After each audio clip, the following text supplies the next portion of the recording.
que pueden ser biomédicos o no, sino que también hacemos referencia a aquellas pertenencias de los visitantes, de los pacientes y de nuestros mismos colaboradores. Tampoco nos concentramos solo en eso, sino pérdidas hace referencia a absolutamente todo lo que nosotros protegemos, partiendo de la protección de las personas, de la vida de las personas, de la integridad de esas personas. Entonces, cuando hacemos una intervención sobre este proceso, nuestro modelo resulta ser eficiente por un aspecto esencial, un diagnóstico. Un diagnóstico que nos ofrece a nosotros una visión real de qué es lo que está pasando, cuáles son esos riesgos a los que estamos enfrentados y que tenemos que gestionar, porque quizá los riesgos que tiene la Fundación Cardioinfantil no son los mismos que tiene Mérida, no son los mismos que tiene Santa Fe u otras instituciones. Son riesgos que pueden cambiar o quizá pueden ser los mismos, pero sus dimensiones son diferentes. Y en ese punto es donde quiero hacer una mayor referencia.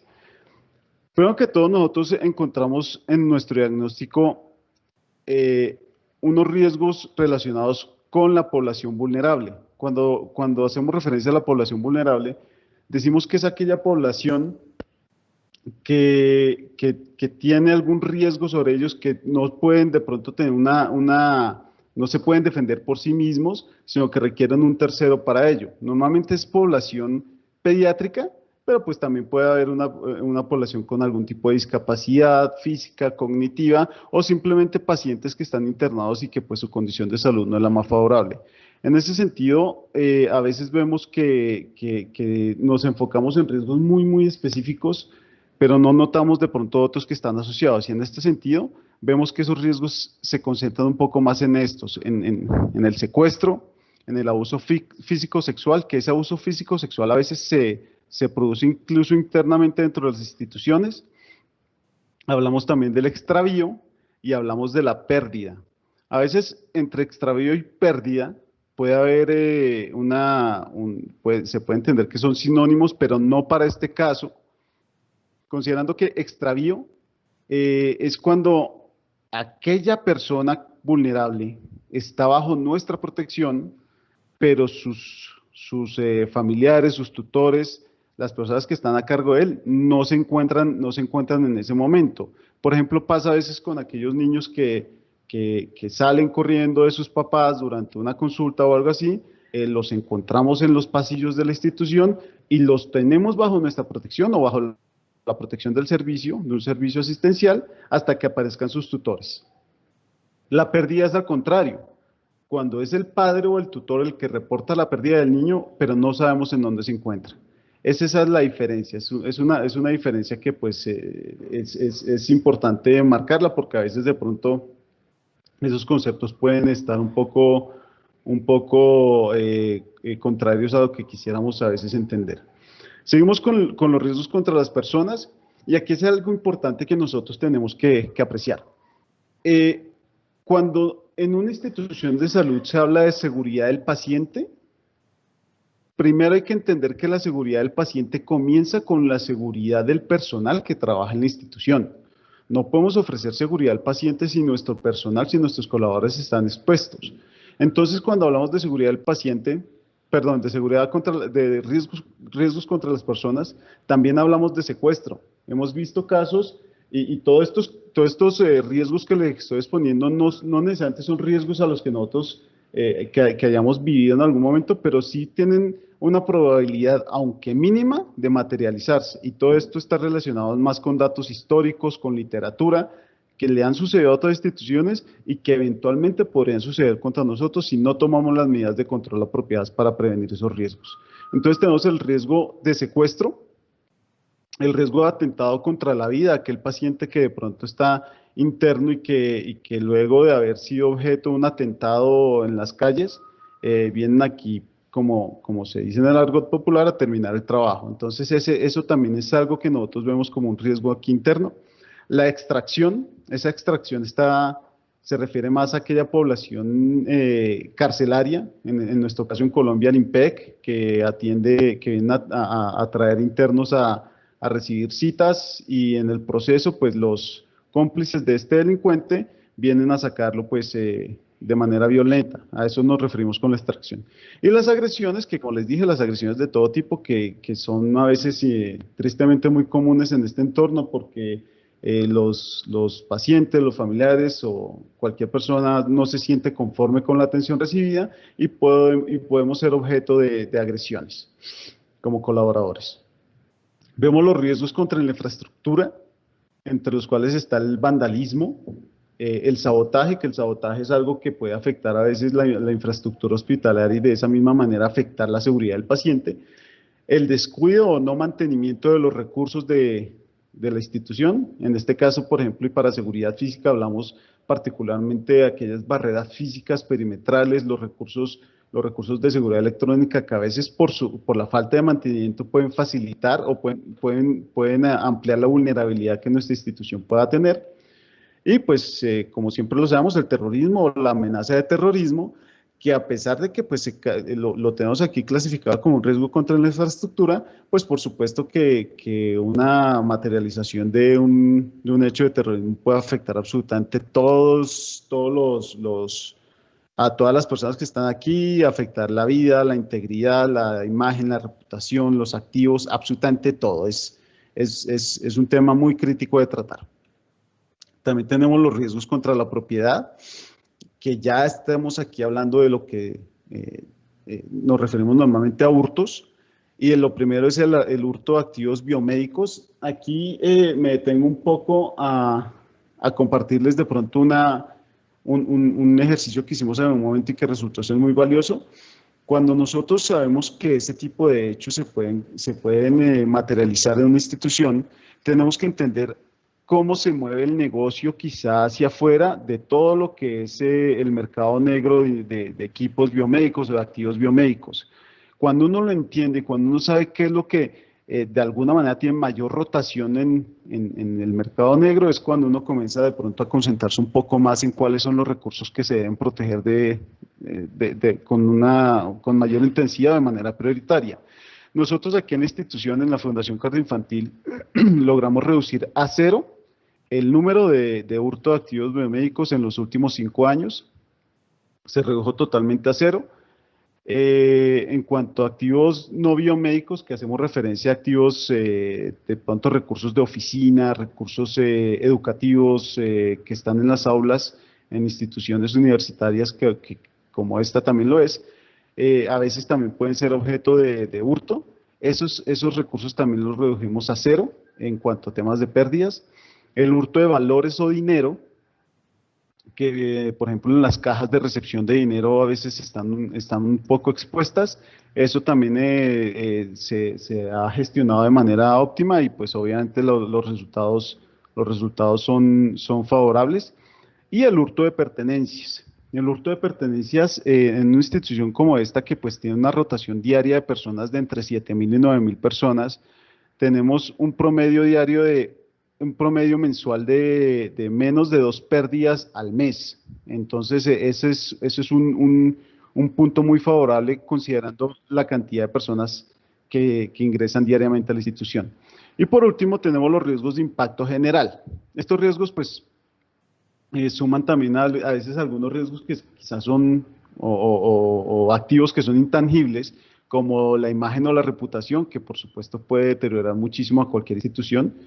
La intrusión, que la intrusión es un riesgo que quizá no es, como tal, puede no ser un riesgo mayor, la intrusión, pero sí deriva de otros riesgos mayores. Es decir, nadie se mete a una institución simplemente porque sí, hay un objetivo mayor y esa intrusión es el primer paso de ese objetivo mayor y es importante gestionarlo. La suplantación, muy común en las instituciones de salud, cuando alguien con el uso inapropiado de uniformes o de carnes de identificación ingresa a la institución haciéndose pasar por alguien que no es, simplemente para alcanzar un objetivo. Y por último, las fugas de pacientes. Las fugas de pacientes tienen una consideración importante, que no solo necesariamente tienen que ver con la pérdida financiera de esa fuga en cuanto al no pago de la cuenta, sino que también tiene que ver con que si a ese paciente que está bajo nuestra protección le pasa algo, el impacto que tiene eso sobre nuestra imagen y sobre muchas otras cosas puede ser mayor, puede ser muy crítico, entonces esas fugas es importante gestionarlas de manera oportuna, evitar que sucedan. Bien, cuando hablamos de gestión eficiente de seguridad hospitalaria nos concentramos en tres aspectos importantes. La seguridad física, que es todo lo que tiene que ver con sistemas pasivos y electrónicos de seguridad, como les dije hace un momento, puertas, barreras perimetrales, la vegetación que está en el entorno, el CEPTED, que hemos ya escuchado hablar en anteriores intervenciones, y también aquellos recursos electrónicos como el sistema de circuito cerrado de televisión, los controles de acceso, las alarmas, los botones de pánico y cualquier otro sistema que tengamos nosotros para prevenir cualquier evento de seguridad que pueda llegar a afectarnos. Tenemos la seguridad lógica, que esencialmente es el tema de documentación y gestión de procesos, que a veces nuestros sistemas, y lo evidenciamos no solo en instituciones de salud, sino en otras tantas, en donde las personas, en donde la seguridad, perdón, se concentra básicamente en poner un vigilante en una puerta y ya. Es a veces de pronto algo que no se gestiona de pronto de fondo, sino que simplemente se limita a poner un vigilante en una puerta, y esto tiene que tener algo verdaderamente que le dé forma al puesto, que le dé forma a la función de seguridad y que genere valor dentro del proceso. Y la seguridad psicológica, que esto ya hace referencia al recurso humano, al relacionamiento externo y a la comunidad. Veamos pues cada uno de estos aspectos para tener un poco más de claridad. Cuando hablamos de seguridad física, hablamos de que todos los elementos que tengamos nosotros disponibles para atender los procesos de seguridad física deben funcionar. Pareciera lógico, y uno diría, pues sí, es lógico que funcionen, sí, pero no es tan lógico a veces cuando uno, por ejemplo, ingresa a un lugar y ve que donde hay una puerta, la puerta permanece siempre abierta. ¿Por qué está abierta? No, porque es que a las personas les fastidia, no les gusta o les genera incomodidad tener que estar abriendo y cerrando la puerta cada vez. No, hombre, si la puerta está, pues que funcione, ciérrenla y ábranla cada vez que se necesite. Si la puerta necesita un sistema de seguridad electrónica, pues pónganlo. Pero si la puerta está, debe tener alguna función. Hay que entender para qué funciona esa puerta, cuál fue el origen de poner una puerta en un lugar. Si definitivamente no tiene un lugar, no hay lugar a que esa puerta esté, pues retirarla, y es un elemento menos de la infraestructura, pero siempre debemos entender que las cosas, si existen, deben funcionar. Y esto lleva a que deben tener un mantenimiento porque las cosas por muy bien montadas que estén y por muy de buena marca que sean, la falta de mantenimiento lleva al deterioro, y el deterioro por supuesto lleva a que las cosas, a que lo que nosotros a veces necesitamos como un apoyo resulte no funcionar, y lo hemos visto muchísimas veces. Todos quizá en algún momento hemos sido de pronto víctimas de estas fallas, que cuando queremos ver algo que sucedió en un lugar específico, justo la cámara no funcionó por la razón que sea, un pico de voltajes, la DVR no funcionó, lo que sea, no funcionó, y ese es un problema que parte del mantenimiento. Y la optimización de recursos. La optimización de recursos normalmente nos muestra que no tener más significa ser mejores. Lo que importa aquí es que lo poco que tengamos funcione y funcione muy bien. Entonces a veces vemos que hay áreas en donde tienen una redundancia de sistemas para proteger recursos que de pronto no son tan relevantes en el proceso, mientras que áreas que sí lo necesitan están desprovistas de esos sistemas. ¿Qué debemos hacer? Pues aquello que le sobra a uno, ponerlo en otro y hacer esa optimización, o a veces la optimización incluye que una cámara que de pronto esté mal enfocada, mal direccionada, pues busquemos la manera que nos dé una mayor cobertura, y así podemos lograr que las cosas funcionen mejor. Por ejemplo, cuando miramos, y volviendo el tema un poco a sistemas de seguridad pasivos, una infraestructura que puede ser muy robusta en cuanto al perímetro, las rejas, las puertas, absolutamente todo, puede ser muy robusto, pero en medio de todo hay una puerta en madera que tiene una chapa que realmente no tiene la mayor seguridad. Pues por supuesto que toda esa robustez del tema puede verse afectada y vulnerable por una puerta, por una mala intervención sobre una puerta. Entonces, ese proceso hay que intervenirlo. Tenemos que hacer una ronda, porque a veces en áreas de liderazgo a veces nos convertimos muy en trabajos administrativos, pero no nos damos mucho a la tarea del trabajo operativo de campo. Y es importante hacer ese trabajo operativo de campo, especialmente en la etapa del diagnóstico. Saber en dónde están nuestras mayores vulnerabilidades y hacer una gestión pronta y eficiente. Los perfiles de acceso son esenciales. ¿Quién va a ingresar a nuestra institución? ¿Quién va a ingresar a las áreas que son restringidas o las áreas controladas? ¿Por qué necesita ingresar? ¿Cuál es la razón de su ingreso? Si el área tiene, y esto es esencial a veces mirarlo, si el área cuenta con un recurso de control de acceso electrónico, asignar esos perfiles de acceso a quienes lo necesiten. Y porque a veces vemos, incluso y para todos a veces puede ser molesto en instituciones de salud cuando los visitadores médicos u otro tipo de prestadores de servicios externos resultan en áreas en donde no deberían estar. ¿Y por qué? Simplemente porque pues, no se creó un perfil de acceso y pues para todo mundo le parece normal que aquí esté el visitador médico que nos visita constantemente, entonces digamos que no es nada fuera de lo común. Y si es fuera de lo común, solo deben ingresar a las áreas aquellos que tengan ese perfil. Y esto todo se debe discutir con el titular de cada dependencia. El control inventario. Algo que nos funcionó a nosotros muy bien es tener un control inventario muy juicioso y que se revise constantemente para saber oportunamente cuándo hay faltantes de inventario. A veces, muchas veces se detectan faltantes de inventario ya cuando quizá han pasado muchas semanas, muchos días o muchos meses y cuando ya una investigación quizás no haya lugar para entender qué fue lo que pasó y de dónde fue el origen de esa pérdida. Los riesgos perimetrales. Hablamos de delincuencia y ojo aquí porque aquí cito vendedores ambulantes, pero no porque sean unos delincuentes, y es bueno aclararlo, sino porque a veces esos espacios externos que se utilizan por parte de estos vendedores pueden ser también utilizados por los delincuentes.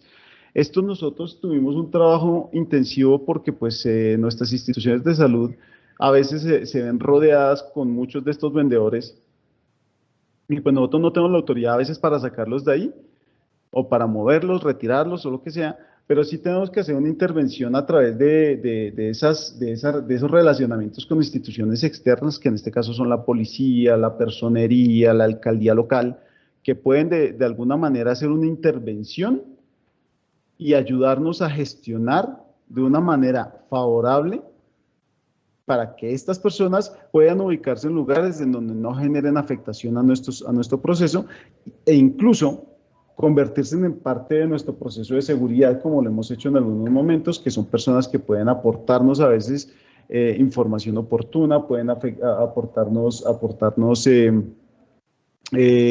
incluso seguridad en los puntos en donde nuestros colaboradores a veces salen a tomar su servicio de transporte. Siguiendo en seguridad lógica, nosotros a veces nos concentramos también en temas y lo escucho una veces, en nuestra institución, abro comillas, en nuestra institución capturamos cierta cantidad de delincuentes cometiendo delitos de cosquilleo. Para nosotros como seguridad, nosotros no estamos para detener o para arrestar a nadie. Nosotros tenemos que actuar en el antes de ser disuasivos, ser suficientemente disuasivos para evitar que esos delincuentes que están afuera piensen en metérsenos para atacarnos. Así sea para llevar su celular o para lo que sea. No esperamos nosotros que la gente, que los delincuentes se nos metan y por eso es que tenemos que actuar en el antes de. Después de que pase, pues puede que sí haya un arresto, una captura o lo que sea, pero eso nos demuestra que no fuimos eficientes en la prevención. También vemos que hay procesos que se tienen que hacer a la medida. Muchas veces cogemos procesos que de pronto funcionaron muy bien, y esto es bueno que también decirlo, procesos que funcionan muy bien en una institución X y pretendemos aplicarlos a nuestra institución, pues resulta que no funcionó. Por supuesto que no, porque es que todos estos procesos tienen que ser muy a la medida. Úselos como base, pero tómelo, pero hágalo a la medida de cada institución. Somos diferentes, nuestras instituciones, la sola infraestructura es diferente, las mismas políticas, las mismas filosofías son diferentes, entonces que sea a la medida. No, esos genéricos pueden servir de base, pero no pueden ser la parte final del proceso. El análisis y la evaluación. Los análisis nos llevan a nosotros a entender qué es lo que está pasando y proyectar a qué podría pasar si. Aquella curiosa pregunta de ¿qué tal si? O sea, ¿qué nos puede pasar si no hacemos una gestión oportuna, si no hacemos una inversión en recursos, si no hacemos una inversión en temas de seguridad electrónica? ¿Qué nos puede pasar si no se hace? Ese análisis se tiene que proyectar, se tiene que hacer muy juiciosamente y se tiene que exponer a la alta gerencia para que de la misma manera también se avale un proceso una asignación presupuestal para una gestión eficiente de todos estos procesos. La estadística basada en datos reales, y esto es importante tenerlo en cuenta. A veces nosotros somos quizá juiciosos en el tema de meterle cifras a todo esto y es importante desde el punto de vista gerencial, pero a veces de pronto como eso también afecta a nuestros indicadores, quizá podemos tomarnos a veces la libertad, y la libertad a veces puede ser perniciosa, de maquillar cifras o de no poner cifras reales. Cuando no se toman en cuenta cifras reales, es cuando las medidas que se toman para una gestión eficiente del proceso resultan no ser tan eficientes.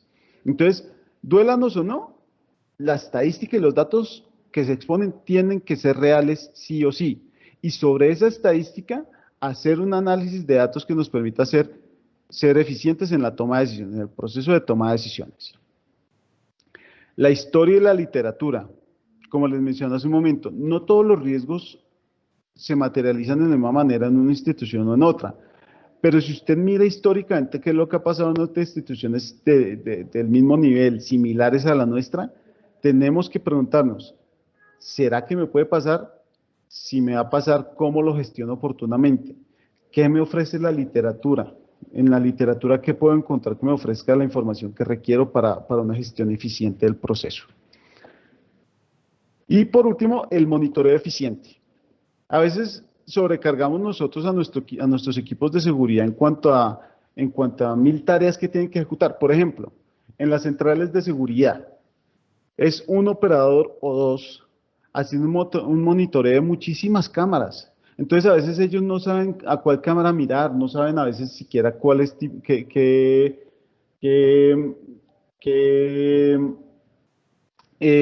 las comunicaciones, cómo manejarlas de una manera adecuada. Entonces, no importa que solo revise una cámara, pero revísela bien, haga un monitoreo eficiente de esa cámara. O sea, si va a revisar una cámara, hágalo muy bien, pero no simplemente revisar a medias 100 cámaras, porque así no funciona. Por último, la seguridad psicológica, y aquí quiero compartir con ustedes algo que nos funcionó muy bien, y es el programa PARSE. El programa PARSE es un programa que integra todo lo que tiene que ver con gestión de riesgos y servicio al cliente, que en nuestro caso es experiencia del paciente, y que habla sobre el profesionalismo, la amabilidad, el respeto, la calidez y la eficiencia. Cada uno de estos aspectos nos permite a nosotros trabajar de una manera muy integral, no solo desde el Departamento de Seguridad, sino trabajar armónicamente con todas las demás dependencias de la Fundación y generar una muy buena experiencia del paciente. Que si tenemos nosotros que mostrar autoridad, mostramos la autoridad, pero una autoridad amable, una autoridad que esté acompañada con calidez, que la gente sepa que hay controles a nuestro interior, pero que esos controles tienen una razón de ser, que no son caprichosos y que esos controles siempre van a redundar en el bienestar de los pacientes. El perfil del cargo y el perfil del puesto. No solo se trata de poner un vigilante en una puerta, sino que si el cargo, el lugar a donde tenemos que asignar a nuestro vigilante, es un cargo, por ejemplo, en pediatría, requiere que nuestro vigilante tenga un nivel de empatía mayor, que de pronto áreas que quizá no necesariamente lo necesitan, por ejemplo, un vigilante asignado a una obra civil. Entonces, esa empatía que se requiere es importante ponerla sobre el papel, sobre el perfil del cargo, y que cuando se contrata una persona se haga ese análisis del perfil del cargo para que nuestro colaborador asignado al área se adecue mucho mejor a la dependencia a la cual está asignado. Bienestar y motivación, y esto tiene muchísimo que ver con un problema que quizá todos lo hemos experimentado, y es el tema de la alta rotación en el personal de seguridad. La alta rotación siempre está relacionada con que nuestro personal no se siente satisfecho o no seleccionamos el personal adecuado para el cargo. Si nuestro personal está insatisfecho es porque de pronto no estamos haciendo lo suficiente para retenerlos. Y recuerden ustedes muy bien que la alta rotación genera costos, genera inconvenientes de adherencia a los procesos, y puede ser a veces muy frustrante que alguien sobre el cual nos dimos a la tarea de formar y de capacitar y entrenar, en menos de 2 meses ya está fuera y tenemos que iniciar nuevamente el proceso con alguien más. Nuestro modelo en este momento está en menos del 3% de rotación en la Fundación Carro Infantil, y esto ha sido, digamos, muy funcional, porque nuestra gente ya tiene adherencia a los procesos, a ellos los conocen y nosotros conocemos al personal. Esto también impacta en la reducción en cuanto a temas de intrusión, en cuanto a temas de conocimiento del personal interno. Ha sido muy eficiente. Y ojo a esto, todo este proceso no requiere inversión económica, porque a veces pensamos que no, que es que se requiere un presupuesto importante para echarlo a andar. Para nada. Es simplemente un tema de aprender a tratar bien a las personas, exigirles lo que se requiere del cargo, y seguro muchas veces las personas dan un valor agregado por el simple hecho de sentirse motivadas, a veces las palmitas en la espalda pueden funcionar muy bien. Así que más de los recursos del presupuesto, es un tema de que la gente se sienta valorada y, por supuesto, respetada. La educación, la sensibilización y la autoprotección. Esto aplica mucho para todos los colaboradores de la institución, que a veces sienten que están en un búnker, que cuando llegan a la institución están en un búnker y que aquí no pasa nada. Cuando nosotros les quitamos a ellos el velo y les decimos, sí pasan cosas, y el único responsable de la protección de sus pertenencias es usted mismo. No se olvide que si algo se le pierde, nadie le va a responder por ello. Y para que eso no pase, tenga en cuenta estas recomendaciones y se le dan sus recomendaciones de seguridad. Aplica, por supuesto, colaboradores, aplica para pacientes, aplica para visitantes, aquellos que de pronto tenemos a veces eventos académicos y corporativos, también aplica para aquellos que vengan a esos eventos. Entonces, es estar cerca a la gente, es estar ofreciéndoles información constante de esas recomendaciones de seguridad, y que ellos sientan que por supuesto tienen el acompañamiento de seguridad, pero la autoprotección depende de ellos. Y eso es algo que se le mete en la cabeza, y que por supuesto también en últimas resulta ser favorable, por lo menos en cuanto a indicadores de gestión. El espectro de control, que a veces nos apropiamos de una cantidad muy grande de grupos para trabajar y para organizar e instruir, y eso tiene que ser un poco mejor manejado. Uno no puede tener un grupo tan grande para instruir, sino tiene que estar segmentado, y tiene que haber niveles de jerarquía que permitan que las personas tengan una supervisión eficiente y cercana todo el tiempo, ¿sí? Y eso también funciona muy bien. Los pactos de convivencia, como les dije anteriormente en el tema de los vendedores ambulantes, si nosotros hacemos pactos de convivencia, a veces ellos mismos sienten que no los estamos sacando, pero que si ellos necesitan de nosotros, también nosotros necesitaremos de ellos, y es como un gana-gana, es un gana-gana. Y por último, la comunidad. Aquí en comunidad no solo hablamos de la gente, de las personas que viven a nuestro alrededor, sino también hablamos de ese relacionamiento público que tenemos con instituciones y alianzas con instituciones públicas, por ejemplo, como ya les dije, alcaldía, policía, todas las IAS aquí en Colombia, y que además en algún momento nos pueden a nosotros favorecer. Por ejemplo, el hecho de haber hecho pactos, o pactos no, sino acercarnos a Transmilenio para que ellos gestionaran rutas que favorezcan la movilidad de nuestros colaboradores, ha sido muy eficiente. Entonces, también en las comunidades, esos frentes de seguridad comunitarios también funcionan muy bien, porque acuérdense, la seguridad hospitalaria no solo de puertas hacia adentro, sino también de puertas hacia afuera. Los que hemos escuchado hablar muchas veces de la seguridad en profundidad, aquí es en donde más se nota, porque también tenemos nosotros que ser participativos con las comunidades del entorno.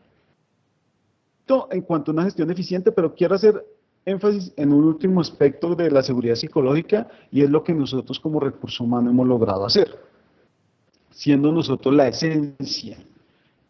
Y es una seguridad dinámica, visible y proactiva, considerando lo siguiente: la importancia del saludo.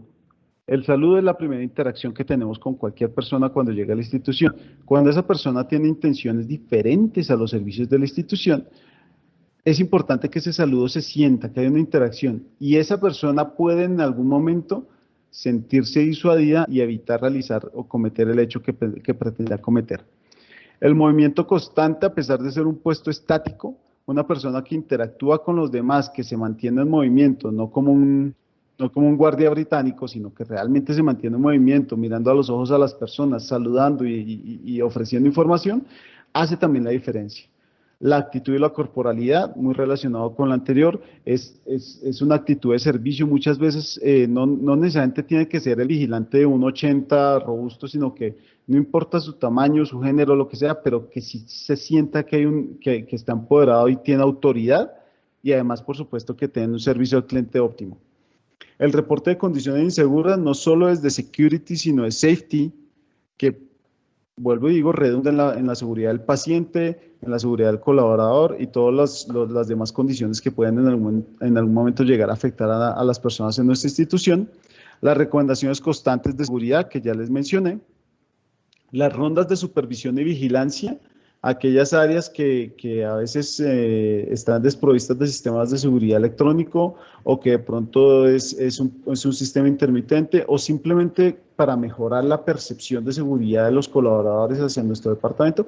Eso también es necesario, y ese saludo constante en cada ronda hace también la diferencia.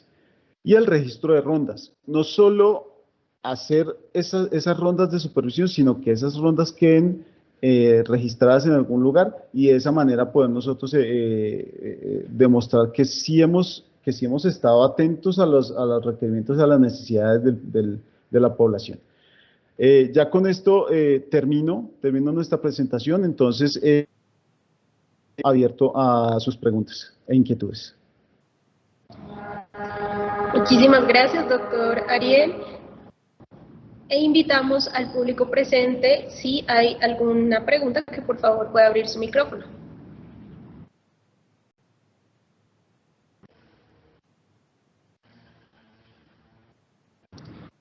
Le vamos a dar la palabra al señor Nelson Niño. Adelante. Muy buenas tardes.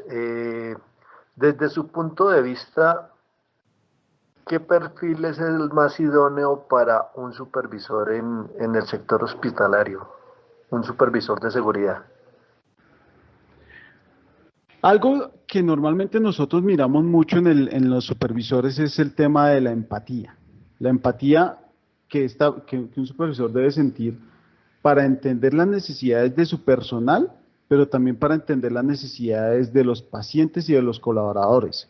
No debe ser una persona que tenga una actitud de pronto coercitiva, de pronto a veces que pueden ser un poco quizá dictatoriales, sino que realmente es una persona que entienda un poco a los demás y que sepa orientar y direccionar, que tenga un proceso de toma de decisiones claro y que su criterio también sea claro, ¿sí? Que pueda tomar una decisión juiciosa, basado realmente en las necesidades del momento, y que porque pues a veces ellos tienen que lidiar con unas situaciones verdaderamente especiales en horarios de pronto en que la alta gerencia, en que las coordinaciones no están disponibles, y tienen que tomar esa decisión. Entonces, ese perfil tiene que estar muy acompañado de cada uno de estos detalles en cuanto a la toma de decisiones, en cuanto a la empatía y en cuanto al liderazgo del personal. Okay, muchas gracias. Con gusto. Continuando con las preguntas, le damos la palabra al señor Daniel Chamorro.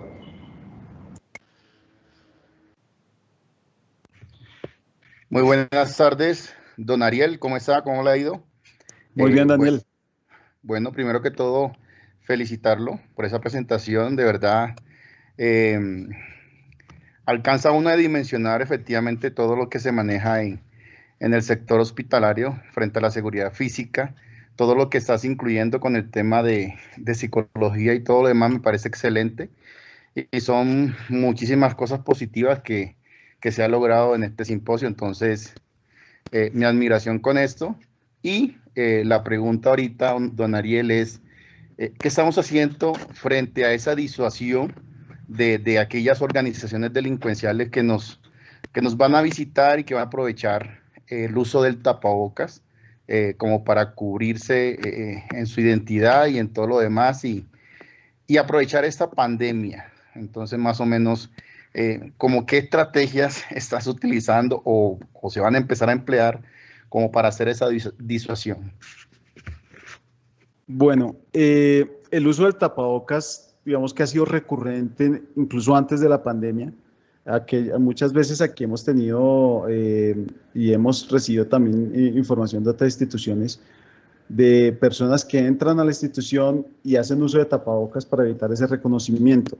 Entonces, ¿qué ha pasado? Digamos que algo que nos ha funcionado muy bien es ese enlace con otras instituciones que si ellos sufren una experiencia de estas, nos comparten a veces las imágenes de aquellos delincuentes y nosotros las alimentamos nuestro álbum interno de esas imágenes y se las compartimos a nuestro personal de seguridad.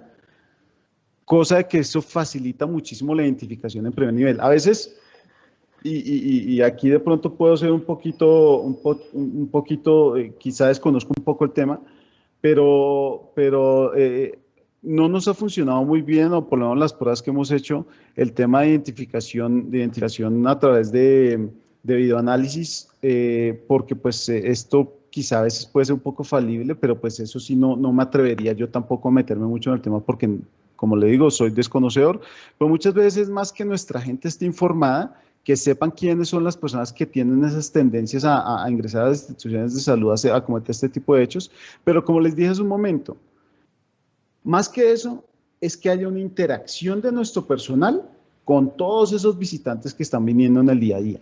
Esa primera interacción es clave en el proceso.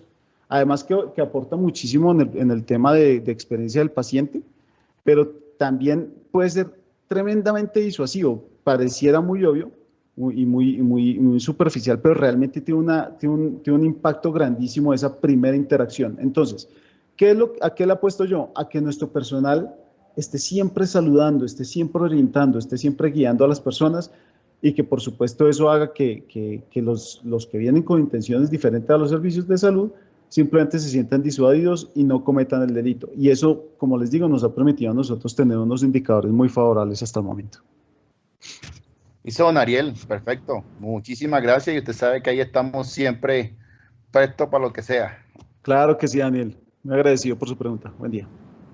Bien, a continuación le damos la palabra a la señora Andrea Paola Villalba. Don Ariel, muchas gracias por su participación. Pues realmente esta charla ha sido bastante interesante, lo digo yo porque tenemos en Medellín todo nuestro proceso de seguridad. Tengo una pregunta así muy puntual, adicional a todo el tema que han hecho con policía, con la alcaldía local, ¿han implementado alguna otra estrategia para disminuir los vendedores ambulantes? Como por ejemplo, barreras físicas.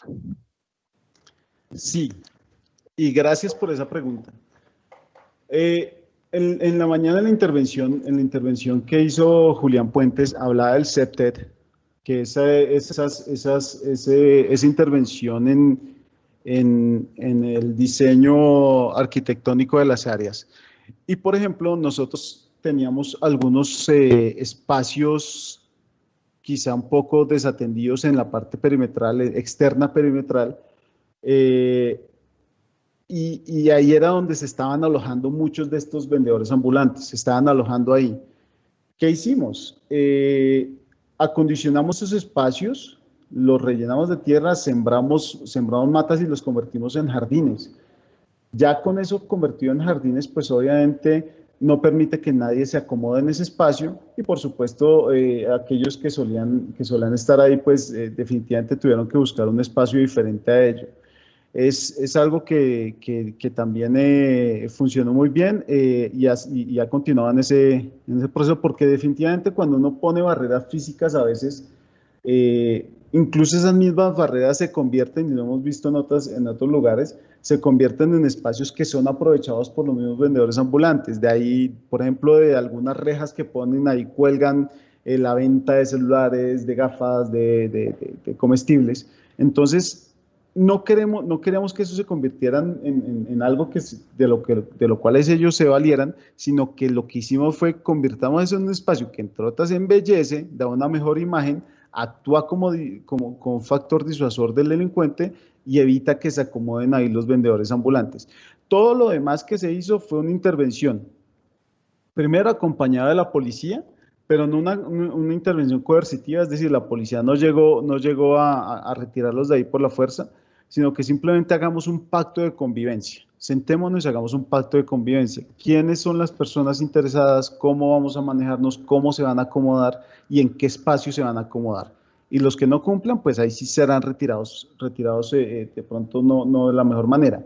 Y de la misma manera, a través de la alcaldía local y de la personería, que a veces son los que facilitan o los que autorizan a estas personas que se acomoden en lugares específicos, se hizo esa intervención y realmente ha funcionado muy bien. Ha funcionado muy bien. Nosotros en este momento aquí en la Fundación tenemos muy controlado el tema de vendedores ambulantes y no hemos tenido de pronto inconvenientes. Al comienzo sí se siente cierta tensión, porque pues obviamente uno les está afectando su modus vivendi, pero con el paso del tiempo ya tanto ellos como nosotros nos vamos acostumbrando.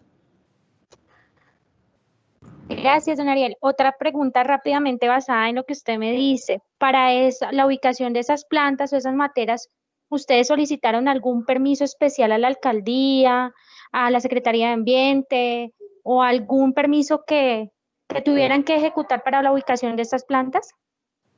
Sí, así es. Se hizo con Secretaría de Ambiente. Como es un espacio público, que no está siendo, digamos, no tiene digamos, no se está utilizando de alguna manera, no tiene una utilidad. No fue inconveniente para que la Secretaría nos autorizara la siembra de esas matas, además que pues sustentándolo basado en aspectos como embellecimiento del área, seguridad y todo lo demás. Fue muy rápido, se logró hacer muy rápido y no hubo ningún inconveniente de parte de ellos. Vale, muchísimas gracias por la información. Con muchísimo gusto, Andrea. Damos lugar a una última pregunta con la señora Natalia Pachón. Ariel, bueno, primera instancia, felicitarlo. La verdad nos gustó muchísimo su presentación. Y la verdad, una presentación supremamente estructurada y nos da un poco más en cuanto a la seguridad física, que no solamente es asociada a el personal del recurso humano, sino también a lo lógico y a todo lo psicológico, que es lo más importante en la seguridad hospitalaria. Mi pregunta va guiada a cómo ha sido la acogida del personal hospitalario para el tema del autocuidado. ¿Y cómo lo han socializado ustedes en la Fundación Cardioinfantil? Bueno, al comienzo suele ser un poco quizá chocante porque no están acostumbrados incluso le pasa a cualquier ciudadano, cuando a veces escuchamos en las noticias que nos dicen que no saquemos el celular en vía pública y todo este tipo de cosas, entonces a veces resulta ser contradictorio porque las personas dicen, no, pero es que estamos en un mundo libre y yo quiero sacar mi celular a hablar por la calle, sí, pero después se lo roban.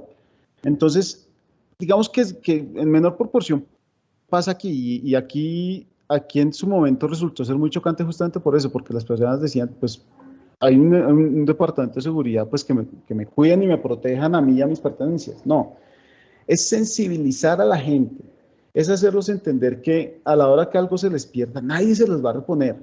Y aquí también hay que tener en cuenta algo, a las personas a veces pueden ser un poco quizás sensibles en cuanto a la comunicación, entonces uno tiene que saber decir muy bien las cosas, en pocas palabras decirlo bien y bonito, que las personas lo entiendan de una manera que no es que los estemos dejando solos, sino que aquí la seguridad es de todos, o sea, no solo es del Departamento de Seguridad que está a cargo, sino que todos hacemos parte del proceso, y es llevarlos poco a poco a esa parte para que ellos lo vayan entendiendo, lo vayan comprendiendo, y se hizo una intervención desde 3 aspectos. El primero... Doctor Rodríguez, sí. Excúseme, lo interrumpo, es que creo que se nos ha agotado el tiempo de las preguntas. Qué pena con usted. Tranquila.